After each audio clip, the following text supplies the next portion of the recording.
What's up, everybody, and welcome back to TarHeelIllustrated.com, or, of course, if you are watching on our fast-growing YouTube channel, that's Tar Heel Illustrated. I'm THI staff writer Jacob Turner, and joining me, as he always does, for another episode of the UNC Football Show, it's our very own publisher, Andrew Jones. And AJ, after what did we take, a week off of doing one of these? I think we've done one, skipped a week. We were too busy last week. Yeah, man, we were too busy.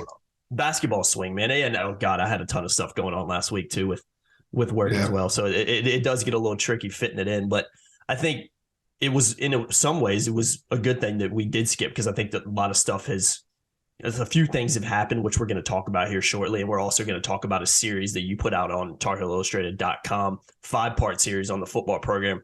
We're going to kind of dive into that a little bit later, kind of talk about where the program's at now, looking ahead a little bit too. So I think it's going to be a pretty fun show to go around. So AJ, I want to start with the news that broke about the hire of Jason Jones as Carolina's new cornerbacks coach. I'm going to give a little background on him real quick, and then I'll kick it to you to kind of talk about the hire and kind of what your thoughts are on it. But came from Indiana, previous experience working with Charlton Warren, who's obviously Carolina's co-defensive coordinator and DB coach right now. So you got a little bit of that history in there, and two guys that have worked together, which I always think is a positive, especially when you're coaching on the same side of the ball. Played college football at Alabama and was a co-defensive coordinator and DB coach at Ole Miss from 2013 to 2018. Also has coaching experience at FAU, Tulsa, Oklahoma State, and Rice. So, AJ, I think overall, when you look at his credentials, he's coached 9 first-team all-conference honorees, 20 all-league selections in his coaching career, and has also been on the staff of 5 conference championship teams and coached in 14 bowl games, including 2 New Year's Six bowls. So I think when you look at the experience that he brings to the staff, particularly at that DB room, no disrespect to Dre Bly, but a guy who kind of came in with not a lot of coaching experience. You've got kind of the opposite here with Jason Jones, and a guy who's just been doing it for a while. So when you saw the hire, when you heard about the hire, when you looked into Jones a little bit, what were your thoughts on what he brings to this staff? Because, again, for me, I think the experience is a big, big plus. Well, you said it right there. Basically, I had a conversation with a member of media that covers North Carolina up in the press room at Syracuse the other night about this. And basically, we both agreed that Dre Bly now has 4 years experience, but the results, if you were going to judge him solely by what the corners did, and I don't think that's entirely fair, because defense is a unit. They all kind of work off of one another. But if you were to just carve out that performance, the fact that the cornerbacks had 8 interceptions in 4 years as corners is not a good look. And those are his only 4 years as a college football coach. And then you go look at Jason Jones. And while there are years in which Indiana or Ole Miss were blitzed in pass defense, Indiana was horrible last year. So you could judge him by that stuff. It's not a great look either. But the differences are he's had some good defenses. The Indiana defense in 2020 was really good. He had a first-team All-Big Ten guy that was an NFL guy. I think they led the nation, or were second in the nation, with 17 interceptions. A lot of those were by corners.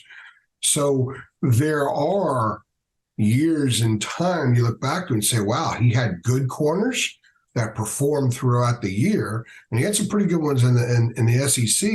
And in the SEC West, you get stressed a lot with some of those offenses over there. So there's enough of a track record, and there's an abundance of experience, and then there's a familiarity about working with Charlton Warren, which is why I think just on paper this would be an upgrade. Now, does he bring some of the things that Dre brought to that room? We don't know, but maybe there's enough of that already in the defensive room. Maybe I've been told that he's a serious guy like Charlton Warren. He's a glass chewing cornerbacks coach, if you will, DB coach. He's got a toughness to him, a forwardness to him that is needed. That maybe Dre's approach at being forward didn't register rather as well as maybe another approach would. So this is not inside information what I'm saying right here. This is just as I look at the situation from a little bit of a distance, that's kind of what I gauge. I think that they wanted more discipline on defense, and with that, they wanted more discipline in the message. Mm-hmm. And part of maybe the trade-off here is you get a more disciplined message from Jason Jones than perhaps you got from Dre Bly. And communication is so important. And if you get that message on the staff, then maybe it sinks in a little bit better with the kids. So that to me is probably the gist of this being an upgrade. But I don't know how much of an upgrade, because I still don't know how much of it was Dre. I don't know how much of it was other things, because we don't always know what the people above assistants told them that they had to do, which is why I have never been a proponent of calling for changing assistant coaches, even coordinators, because you don't always know exactly what they've been told, how much is totally on them and how much might be head coach said to do this or a coordinator told a position coach to do that. So then it's on somebody else. I am okay with calling for head coaches' jobs because everything is under their umbrella. So they're responsible for everything. So that being said, when you go after someone in January, some of the options that would have been there in December are no longer there. Yeah.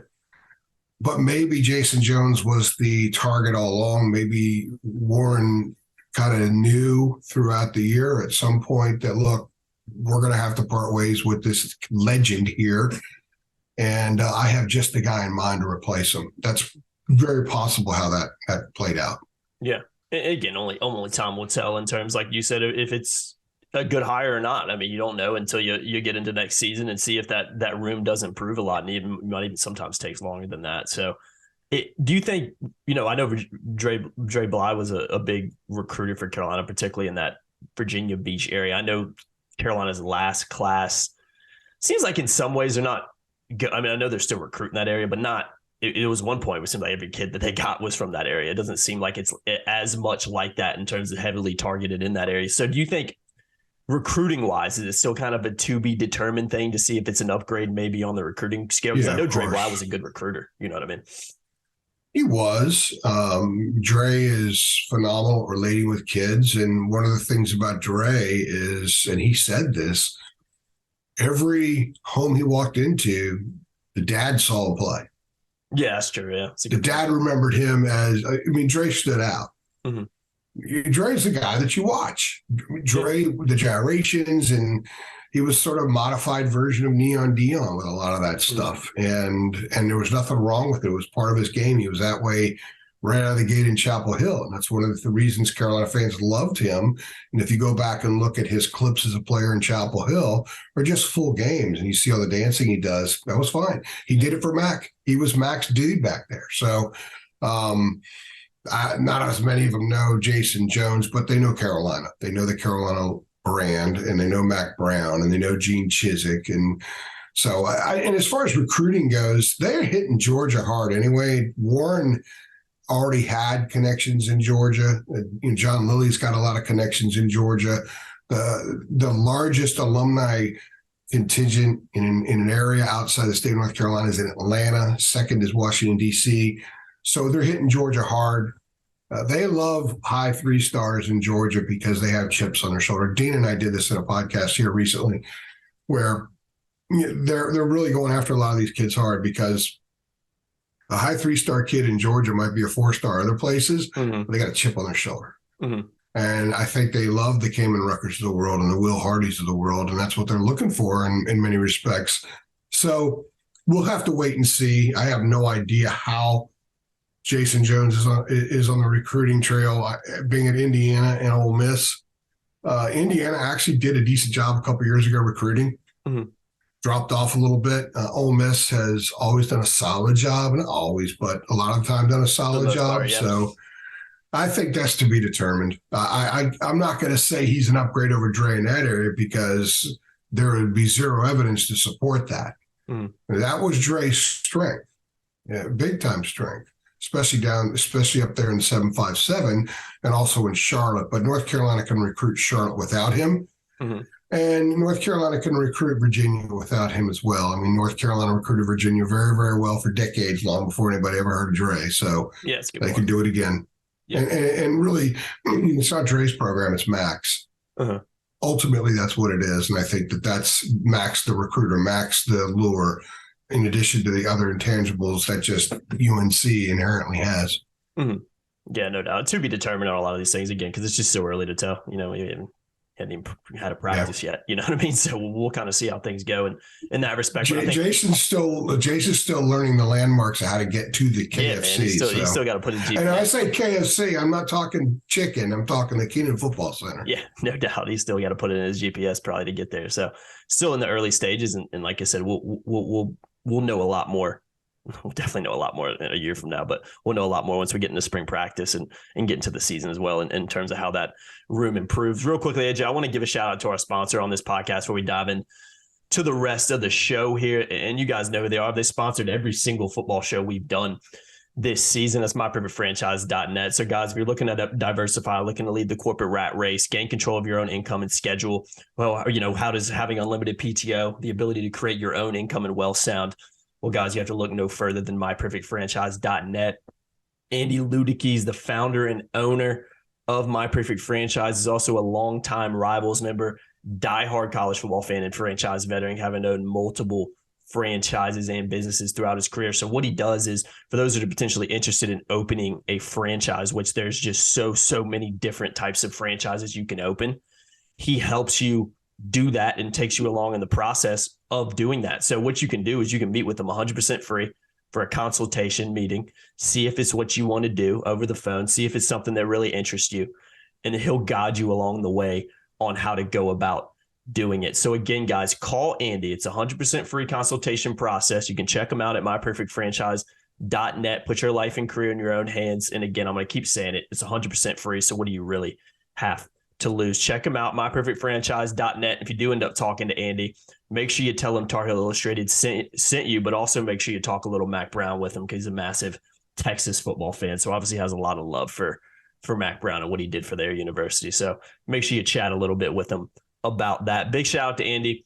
Big shout out to myperfectfranchise.net. Links in the description below. And there's also a couple podcasts Andy did with AJ a few months ago where he kind of explains his business a lot more, and you get a lot better understanding than me, rambling about it for a minute and a half. So check those podcasts out as well if you want to learn more. But again, big shout out to My Perfect Franchise. All right, AJ, I want to talk a little bit about the transfer portal. It's been a while since we've talked about it, and you put out an interesting piece on the portal, and I'm going to read some of that here in a second, kind of talking about the fact that in a lot of ways, in terms of snaps and experience, Carolina has upgraded in that respect in terms of bringing more in than maybe that had left. We've talked about it before, but a lot of the guys that left Carolina, there was a handful that just either hadn't really played at all or didn't play very much in the first place. And you look at where some of those guys ended up program-wise, I think when you look at who Carolina is bringing in a lot of respects, I think Carolina did a really good job of bringing in experience, which I think is a huge thing. So this is in your piece, which I'll if I remember, I'll try to link it below. Of the 13 UNC position players that went into the portal, they averaged just 227 snaps each this season, with 8 playing 60 or fewer snaps over the entire 14-game campaign. So as you can see, not a ton of experience in that respect, especially when you compare it to the guys that are coming in. So in contrast, the 8 position players coming in from the portal averaged 589 snaps, so over double what left the Tar Heels, and that includes FSU's Amari Gaynor getting just 77 due to injury. He actually averaged close to 500 snaps over the previous 3 seasons. So I think that's an interesting way and a really easy way to kind of spell it out for people in that respect of you're getting a lot of guys coming in. I know the levels are a little bit different where some of them have come from, but still you're getting a lot of guys that have played a lot of college football, that know what it takes to prepare for games. Not only that, to know what it takes to not only prepare for a game, but be called upon in these games and play significant, reps. So, I mean, I think in a lot of ways, when you look at the portal, would you say, and do you kind of agree that, I think when you break it down like that, I think Carolina's done a nice job in replacing a lot of those guys that have left. And the reason that maybe some people were panicking at first, like, oh, we're losing all these players, I don't think it really is too big of an issue to worry when you look at who they brought in to replace those guys. Yeah, I asked Mac 2 weeks ago, maybe it was, a week and a half ago. trying to think that time of year where it all runs together. We do get to talk to the portal kids on Monday, by the way. and also Jason Jones. I'm not sure if Mac's going to be available or not, but I asked Mac, I said, is it fair to say this would be an upgrade, at least on paper? He didn't say yes because he said, we got to wait and see, ask me that question after spring practice, but he agreed with the premise of the question. It should be. And I think one of the important things to note about the group they brought in versus what they lost is, there are going to be some starters. Elijah Huzzy, Walker, the wide receiver from Kent State, McCollum, the wide receiver from Georgia Tech. There are going to be some starters, but Gaynor came to play the jack because he wants to get to the NFL, so I'm sure he'll start. But what I think really makes the group they brought in even more significantly an upgrade than the group that they lost was how many special teams guys they lose? Not many. Mm-hmm. All the ones are coming in. And this is where the shift in approach to roster management and the portal really, to me, speaks volumes, is that previously Max said, we're only going to bring in kids from the portal if they start. We know they're going to start right away. That's changed. It's changed because it had to change. Because if you're going to lose 10, you got to try to bring in at least 8, right? So they know they're going to lose a lot of kids. They got to bring in a decent number. But what they did was they brought in guys like Derek Allen from Georgia Tech that are going to be special teams guys. Now, he'll play. He could play. But maybe he won't play a lot on defense. But he's wants grad school. His younger brother could be starting at one of the cornerbacks, Marcus. And there's special teams quality there. So they're bringing in older guys to play special teams as well. And, I think it was the bowl game. Max said they had 5 or 6 walk-ons starting on special teams against Oregon. Special teams is an area not often discussed about this program. And it's one of the parts of the team that I think is really gnawed at Mac a lot because they don't make game-changing plays. And there are 3 phases to a game: offense, defense, and special teams. There are enough plays involving special teams, and so many of them open field plays where there's potential for disaster and potential for something big and positive to happen, that they're not shifting games in that part of the 3 phases, okay? And he wants to change that. And how do you do it? You don't do it just because you have an explosive guy back there returning a punt. You need good, solid dudes that understand the transition from being in punt defense mode to then blocking. The right kind of athletes, smart kids that understand lanes, because there are calls for punt returns and for kickoff returns and things like that. So that's what they want to be better at, both in the return game and making some plays when they're on defense in the special teams, if you will. I'll call it defense so people it's easier to understand. I think that's part of the upgrade as well. And it's the whole experience thing.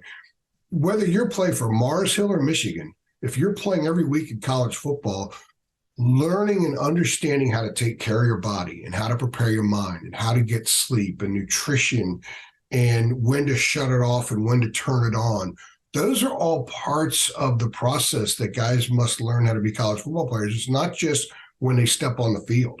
Mm-hmm. A lot of young players make mistakes because they don't handle the in-between stuff that well. When you talk to pro athletes or even high-level college athletes, more experienced ones, but certainly pro athletes, when you ask them about the keys to success, one of the first things they'll tell you is rest and nutrition. You've got to know how to manage your time. And the older college kid who has been through it at East Tennessee State, he understands that. Mm-hmm. So the young kid at North Carolina could be uber talented, but if he doesn't fully understand that and doesn't handle that very well, he's not going to be as successful as he should be. So all of that stuff, I think, makes it a better team, better program, and makes this an upgrade. No disparaging any of the kids that left, because there were some big-time talents that came in. It just didn't work. A couple of them were asked to change positions. They didn't do it. They didn't want to do it, so they moved on. Okay. But only a few guys that left consistently got on the field and helped the team. Mm. And those 2 of those 3 that played a lot in the secondary weren't guaranteed spots coming back. Mm-hmm. So I think it's really easy to say it's an upgrade before they even step on the field. Now, will they validate that after being on the field?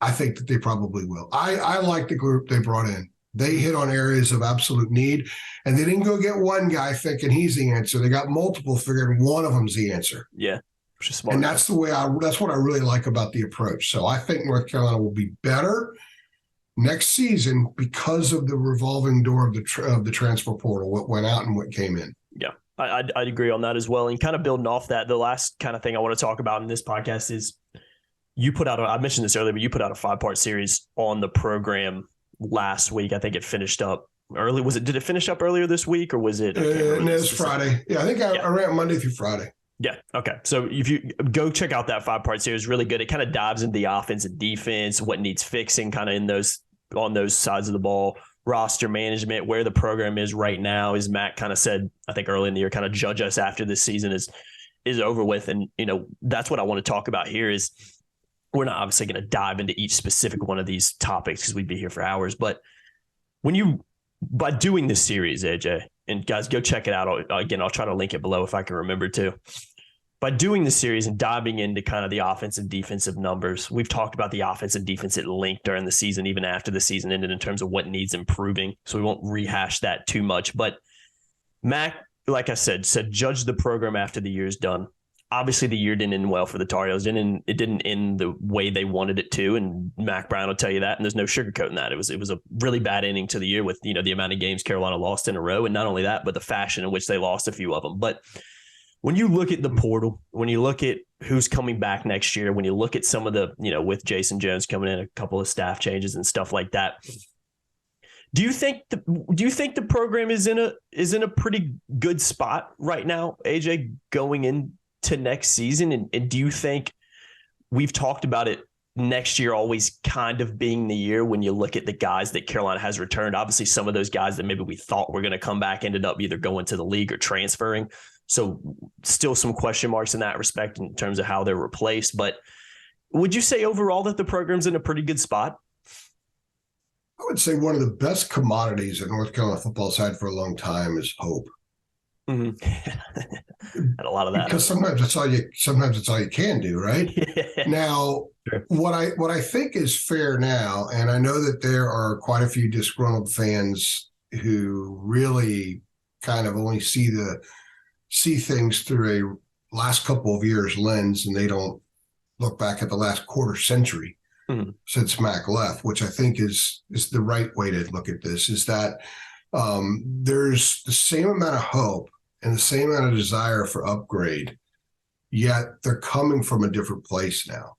When Mac came in, 5 wins in 2 years, shambles. The messaging in the program under Larry the last 2 years was really poor. The vibe in the program was bad. I was around it all the time. Not to mention any kids' names, but I remember doing interviews with players after practice and stuff like that. They would say what they do. You turn the recorder off, and then there's like a chuckle, almost like an exhale. Okay, I got that done. You don't get that now. It's a different animal. And then they were just hoping to compete. Now they're hoping to win 10 games. People are saying Mac's got to win 10 next year. So think about that for a minute. If you're Joe Negativity about North Carolina football, and your stated position is Mac has to win 10 games next year, think about that for a moment. Think about where you have to be in order to make that declaration.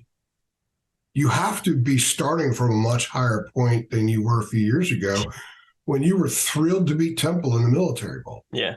So win 6 games, I'm not a messenger for the program, not an apologist for the program, because if you read the 5-part series, you saw that I articulated every word.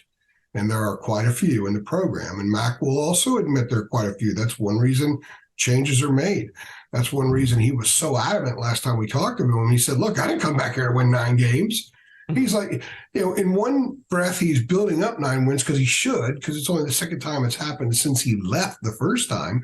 But at the second time, he's like, okay, it's 9 wins. Get back here for a lot more than that.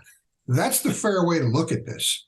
So the launching point now of expectations is much, much higher up on the mountain than it was before. Before, you were hoping just to build camp at the base of the mountain. Now you're way up there.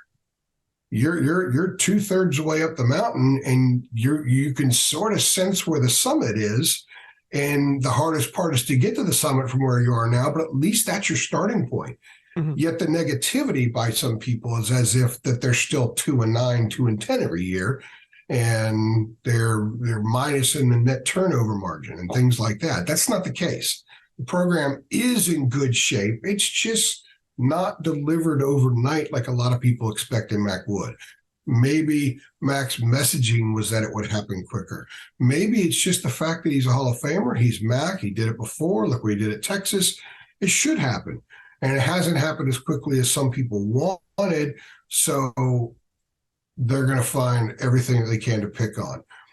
I think that there's just cause for criticism because it's still not a great football program. And it was not a great football team this year, obviously. There were a lot of things that needed fixing. That's one reason 13 kids left and 10 came in. That's a reason that a legendary former player who's a great recruiter was moved out. So they recognize a lot that needs to be fixed, but they're starting from a much higher point. So I think the program's in good shape. I believe that Mac is in this to see it through. He'll be 72 when the season starts next year.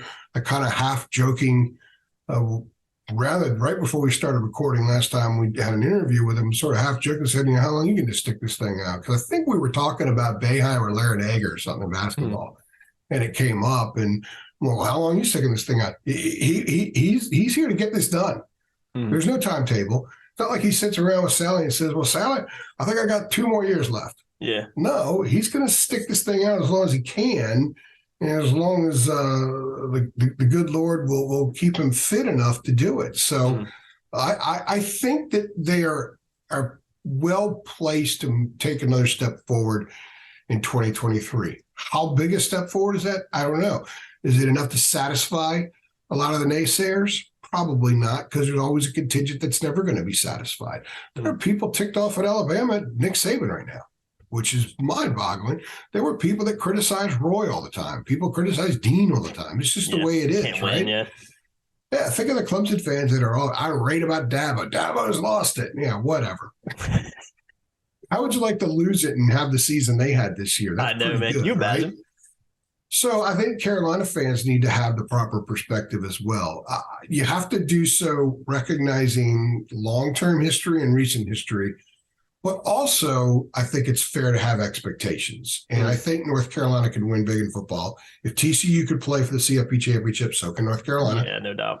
North Carolina, I think, has more built-in inherent advantages in a lot of ways in a school like TCU. So I expect the program to take a step forward on the field. The schedule's a little more difficult this coming season. They got South Carolina neutral site. They got Minnesota at home. They go to Clemson. The schedule will come out next week, I think, actually. Next week or 2 weeks. ACC is going to release the full schedule. The order of it will be important for this team, but I think they should definitely make progress on the field. So what was that this year, 9-5? I think it's fair to expect 10 wins next season. I think that's a very fair expectation. Yeah. And if it doesn't happen, the first person to be critical of why it didn't happen will be Mac Brown. Mac's a lot more critical of the program than people give him credit for, because he's a build it up, break it down, build it up guy. Yeah, which is classical business, right? You're in the business field. You get that now. And you do that in sales and when you lead organizations where, hey, we feel pretty good about this, but boy, we've got all these different things to work on. But hey, we feel really good. It's going to get better. Yeah. Mac recognizes these things, and he'll be the first one to spend a lot of time on that middle spot, breaking it down if they don't get to 10 wins. But I think that that's a fair expectation for this program. 10 wins, a national ranking, and maybe win a bowl game. That would be good. Yeah, that'd be nice too, wouldn't it? Yeah, no, I agree. And you guys need to get tired of me saying it, and I've already said it in a podcast we did after the year ended, but I'm truly a firm believer. This is my message. If you can just fix the O-line and D-line a little bit and just make them above average, I think this team, Carolina would have won 10 games last year. I mean, they just would have. You know what I mean? It's things like that. It's an oversimplification, but still, it's not like there's a lot that needs to be fixed. There's just certain areas of both sides of the ball that need to be addressed and need to be improved if this team wants to reach its goals. I think the oversimplification is a little bit more on the defensive side because all 11 parts kind of work a little bit more together, play off each other. you can't do certain things defensively if the front line doesn't allow you. Yeah, if you the have front to get line pressure, allows you to, you can do different things. So they need to get pressure. There needs to be improvement there. I know that there was a lot of talk about, well, Tim Cross has to go. I talked to an exceptional source really not good long source, after the bowl game, where I was told that that's not going to happen. And I know that some people thought it was. Maybe there were some reports that something else was going to happen, and it wasn't. I maintained all along nothing was going to happen. And they evaluated. And I guess the evaluation suggested that the whole defense was affected by corner issues. Now, there were other issues on the defense, but if you fix the corner, then maybe the front line doesn't look so bad. If you can cover tight and if you can play press coverage a little bit more, maybe the defensive front doesn't look so bad. We'll have to wait and see. I mean, I'm not 100% sure I believe that. I think that the front line definitely needs to get better. I haven't seen a ton of improvement across the board with some of those guys, but there has been improvement. The people that say nobody's improved under Tim Cross, well, Kevin Hester's improved. Mm-hmm. Ray Vahasek improved until Miles Murphy had an ankle he couldn't walk on barely this past season. He improved. Cayman Rucker's improved. I mean, a lot of guys have improved up there. It's just that Keyshawn Silver was the focus. And Keyshawn's problem was a lot of it was Keyshawn. He didn't lose the weight. He was asked to move to the offensive line, didn't want to do it. Part of the people say, well, look at KBJ. KBJ's been injured the whole time. Mm-hmm. So I think there's been enough that if you're from Mac's position and you keep a Tim Cross, you could say, look, it's not as bad as y'all think. If you take the view from the other side, you say, well, you're third to last in sacks. You're next to last in TFLs. There's not a lot of pressures up front. You got to get more up front. I think it's a fair thing to say as well, which is why year 5 will be clearly a judgment year on so many things in the program. And Mac will understand. He was once in media too. He understands that for most of us, there's no personal investment into saying yay or nay on things. It's clearly a set of observations that we will all exercise next season, and he will before anybody else. So I'm looking forward to it because I'm a big, you know how I am. To me, these are all books, and everything happens as a chapter or a page in a book or whatever the case may be. And I'm really looking forward to seeing what the 2023 book is. I want to know what that storyline is. If it was a Netflix series, it'd be really cool. A lot of people watch it, right? Say, what is the 2023 going to be? Because there's a lot of interesting storylines that they could have going in and that could evolve during the course of the year. So I'm looking forward to that. I really am because I think a lot of people who have rested on one side of the fence or the other are either going to feel vindicated or they're going to think, okay, well, I was wrong, and they won't tell everybody they're wrong. They'll just know it and they'll move on, and things will be fairly positive in the program. Yeah, I agree. It's going to be an intriguing year because of the expectations that a lot of people have going into it. And obviously with the talent they're bringing back, you got a Heisman Trophy candidate quarterback and Drake May too. So, fans' expectations are going to be high. And, how does some of the new coaches coming in, offensive coordinator, offensive line, how do they adjust? How quickly can they get things rolling? So many different storylines to cover, which, like you said, makes it fun, especially going into spring ball and kind of getting to see how these things develop and work out. I think it's going to be a really intriguing, for lack of a better word, season to follow because, again, talent coming back and also expectations along with it. So we'll obviously be here to cover every second of it as well. So make sure you guys. And one last thing. I mean, I got to dive in at least once here. Okay. I'm allowed one interruption.